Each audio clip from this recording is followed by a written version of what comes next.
বেকছিটত অকলে বহাৰ পৰা নিজে নিজে অকলে শুই যোৱালৈকে ছোৱালীজনী কেতিয়া ইমান ডাঙৰ হৈ গ'ল গমকেই নাপালোঁ।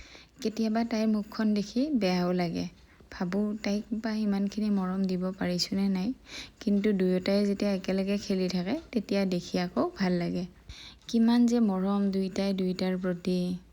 আশীৰ্বাদ কৰিব সিহঁত দুয়োটা যাতে সদায় এনেদৰেই থাকে। আৰু এয়া আমি গৈ আছোঁ গুৱাহাটীৰ পৰা বঙাইগাঁওলৈকে। আপোনালোকে নিশ্চয় গম পায় যে চাকৰি সূত্ৰে আমি বঙাইগাঁৱত থাকিব লগা হৈছে আৰু আমাৰ ঘৰ হৈছে গুৱাহাটীত। আৰু ঘৰৰ পৰা অহা ৰাতিপুৱা এয়া দুয়ো আইতাক আৰু ককাকৰ কোলাত।